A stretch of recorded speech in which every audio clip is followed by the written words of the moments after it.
Assalamu alaikum everyone. This is Mohammad Rizwan Saqib and today I am going to explain you my first semester project set operation system. It is a manual driven C++ program. So before I will explain you code also. Before moving toward the code, I will explain you its algo and flowchart. So let's move toward the algorithm. So first of all, it will start the program, display the menu, and then take the choice of the user whether which operation he wants to perform. क्योंकि हमारे पास 7 option है, इसमें से हमारे पास 6 operation है। Operation में हमारे पास आ जाता है मेंबरशिप चेक, आ जाता है रिमूव डुप्लीकेट्स, आ जाता है यूनियन, इंटरसेक्शन, कॉम्प्लीमेंट और डिफरेंस आ जाता है। जबकि 7 ऑप्शन जो हमारे पास होगा वो है एग्जिट करने का। सो जो भी यूज़र अपनी चॉइस को सिलेक्ट करेगा तो वो उसके अकॉर्डिंग ऑपरेशन परफॉर्म करेगा और फिर रिज़ल्ट को डिस्प्ले करेगा। और फिर दोबारा यूज़र से पूछेगा कि कोई वो और फंक्शन परफॉर्म करना चाहता है या नहीं करना चाहता।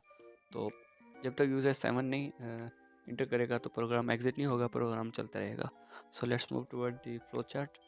सो first of all it will start and then display menu. तो सबसे पहले ये स्टार्ट करेगा, उसके बाद मेन्यू डिस्प्ले ये करेगा और फिर यूज़र से चॉइस लेगा। अगर यूज़र की चॉइस 7 होगी तो प्रोग्राम को स्टॉप कर देगा, एग्जिट कर देगा, क्योंकि at 7 we have the option of exit. जबकि अगर वो 7 नहीं इंटर करता, कोई भी और इंटर करता है, लेट्स सपोज वो 2 3 4 और कोई भी करता है, तो वो इनपुट लेगा सेट्स को, वो ऑपरेशन परफॉर्म करेगा और उसको रिजल्ट शो करेगा, फिर दोबारा मेन्यू डिस्प्ले कर देगा। क्योंकि जब तक यूज़र की चॉइस 7 नहीं होगी वो एग्जिट नहीं करेगा। चलिए अब कोड की तरफ चलते हैं, मैं आपको कोड एक्सप्लेन कर देता हूँ। So here you can see it is a set operation system.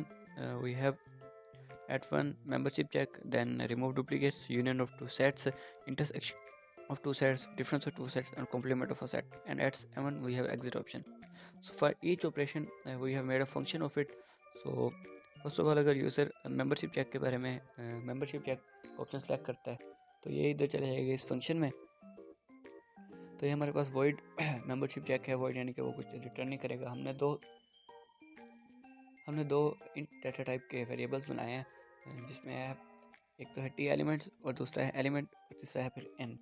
You'll found हमने इनिशियली उसको फॉल्स रखा हुआ है, हमने एक एरे बनाया है जिसकी लिमिट हमने दूसरा रखी है। तो सबसे पहले जो टी एलिमेंट है उसमें हम स्टोर करवा रहे हैं कि जो यूज़र हमें इंटर कर रहा है उसके जो सेट है उसमें कितने एलिमेंट है, क्योंकि जितने वो एलिमेंट बताएगा, अगर उसके पास 10 हैं तो हम इस लूप को, क्योंकि हमने कंडीशन में टी एलिमेंट्स रखा है, तो उस लूप को 10 तक ही रखेंगे और 10 मरतबा ही उससे इनपुट लेंगे। इनपुट लेने के बाद उसको हम एरे आई में स्टोर करवा लेंगे। सो फिर उससे हम दोबारा पूछेंगे कि जो कौन सा एलिमेंट है, क्योंकि वो मेंबरशिप चेक का उसने ऑप्शन सेलेक्ट किया, तो हम उससे पूछेंगे कि कौन सा वो एलिमेंट है जो वो चेक करना चाहता है। तो वो हमें एलिमेंट में स्टोर करवाएंगे और पूरे एरे में वो उस एलिमेंट को सर्च करेंगे, जहाँ पर हमें वो फाउंड होगा, फाउंड ट्रू हो जाएगा, फिर हम उसको स्टोर करवा लेंगे एन में। और उसके बाद फिर हम उसको आउटपुट करवा देंगे कि अगर फाउंड ट्रू है यानी कि हमें वो नंबर मिल गया है। सो तो हम आउटपुट करेंगे cout the element exist in your set A, और वो किस प्लेस पर है हम ये बताएंगे। और उसके बाद एल्स इफ अगर वो फॉल्स है तो एलिमेंट डज नॉट फाउंड, हम उसको शो करवा देंगे। सो आगे अगर यूज़र सेकंड नंबर पे जो ऑप्शन है रिमूव डुप्लीकेट्स का, अगर वो सेलेक्ट करता है तो फंक्शन ये वाला कॉल होगा। और इस फंक्शन में हमारे पास है, हमने एक एंड नाम का वेरिएबल बनाया हुआ है और उसके अलावा एरे है जिसकी लिमिट हमने 200 रखी हुई है। सबसे पहले हम उससे पूछेंगे कि भाई कितने एलिमेंट्स हैं आपके सेट में, और वो हम एन में स्टोर करवाएंगे। फिर उसी तरह उस एन तक हम लूप चलाएंगे, उतनी बार हम एलिमेंट का इनपुट लेंगे। फिर डुप्लीकेट रिमूव करने के लिए हम एक यूनिक यूनिक एरे कह सकते हैं या फिर हम टेम्पररी एरे कह सकते हैं, हमने एक टेम्प एरे बनाया हुआ है। तो जो यूनिक होगा ना, डुप्लीकेट्स को रिमूव करके यूनिक एरे जिसमें हम डुप्लीकेट कोई भी नहीं रखेंगे, तो वो टेम्प वाले में स्टोर करवाएंगे। तो हमने यहाँ पर नेस्टेड लूप यूज़ किया एरे के लिए। और जब भी ये आइटरेट होगा, जब भी i0 या फिर 1 2 जब भी जाएगा जिसकी तरफ भी, तो जो इनिशियलाइजेशन होगी उसमें जो डुप्लीकेट है वो फॉल्स ही होगा।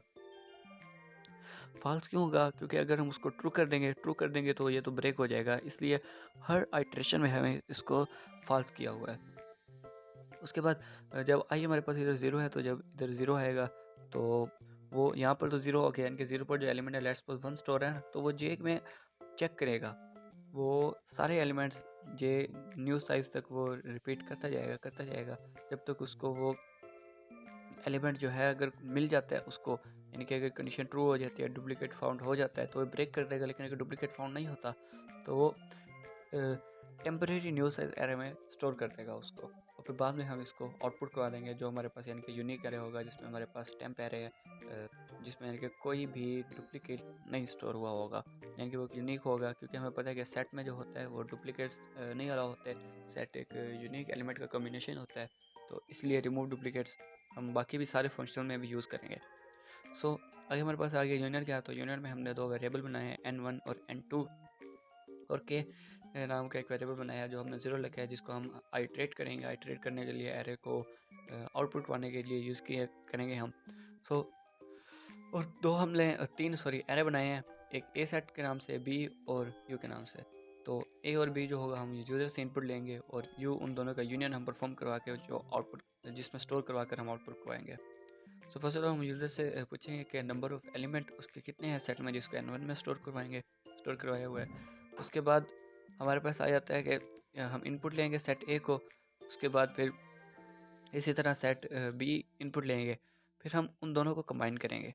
उन दोनों को कंबाइन हम इस तरह कहें कि कॉपी सेट ए इंटू यूनियन सेट। जो हम यूनियन सेट बना रहे हो ना, उसमें पहले जो ए वाला सेट है उसको रख लेंगे। जब ए वाला सेट हमारे पास यूनियन में आ गया, तो अब हम ओनली जो सेट बी है ना, उसके वो यूनिक एलिमेंट यूनियन में ऐड करेंगे जो नहीं एग्जिस्ट कर रहे। फर्स्ट वाज हमारे पास यूनियन में 2 है और बी में भी 2 है, तो वो 2 को ऐड नहीं करेंगे, और बाकी सबको ऐड कर देंगे जो यानी कि यूनिक है हमारे पास। हम अल्सो सो फॉर इंट आई, तो हमने यहाँ पर दोबारा वही सब प्रोसेस किया हुआ है कि बूल फाउंड को हमने फॉल्स रखा हुआ है, हर इटरेशन में ये फॉल्स होगा। तो B I is equal to U J, यानी कि वो चेक करेगा पूरे एरे में से कि जो इफ़ बी आई, जो बी आई पर नंबर है वो यूनियन में कहीं एग्जिस्ट, यूनियन वाला सेट है ना ये, तो इसमें वो एग्जिस्ट करता है या नहीं करता।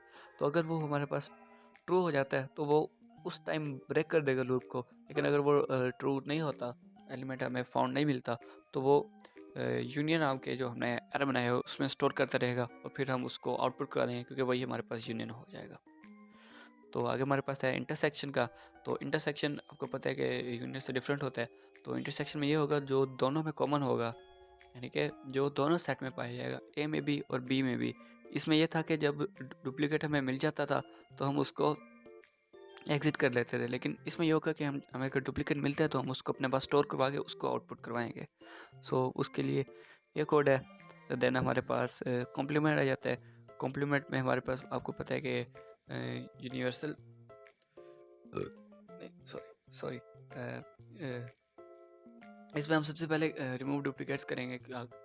एज यू ऑलरेडी नो के डुप्लीकेट्स हमें नहीं चाहिए होते किसी भी सेट में। देन हमारे पास होगा कि जो हमारे पास सेट हैं, एक यूनिवर्सल है। आपको पता है कि कॉम्प्लीमेंट में ये होता है U minus A U minus B, और जो सेट हो उसमें से यूनिवर्सल को माइनस करते होते हैं हम। तो फर्स्ट ऑफ ऑल यूज़र से हम यूनिवर्सल सेट लेंगे, फिर उसमें से जो ए वाला सेट है उसको माइनस करेंगे। फिलहाल तो डुप्लीकेट्स रिमूव करेंगे कि क्योंकि एक सेट में कोई भी चीज़ डबल नहीं हो सकती। इसके बाद यू माइनस ए परफॉर्म करेंगे और आउटपुट करवा देंगे सेम एज इट इज़। वही हमारे पास है डिफरेंस। तो हमने दो वेरिएबल बनाए n1 n2 नाम के, जो हम यूज़र से सेट लेंगे तो हमें पता चले कि उसमें कितने एलिमेंट्स को स्टोर करवाया ताकि हम वहाँ तक लूप चला सकें। उसके बाद हमने 3 एरे बनाए हैं, एक सेट ए, एक सेट बी और एक सेट डी। जो डिफरेंस है हम जो आउटपुट करवाएंगे, और ए और बी जो हम यूज़र से इनपुट लेंगे सेट्स। सो उसके बाद आ जाता है हमारे पास elements in A that are not in B. तो डिफरेंस का मतलब ये होता है ए माइनस बी, जो एलिमेंट्स जो ए में है लेकिन वो बी में ना हो तो हम उसको आउटपुट करवाएंगे। पर उससे के लिए हमने नेस्टेड लूप का यूज़ किया हुआ है। और अगर हमारे पास वो फाउंड नहीं होता तो हम उसको डी के प्लस प्लस, यानी कि जो डी नाम का हमारे पास एरे में है उसमें स्टोर करवा देंगे और देन उसको आउटपुट करवा देंगे। So that's all. ये था हमारा सी प्लस प्लस का प्रोजेक्ट इस सेमेस्टर का। So that's all from my side. Thank you so much for listening.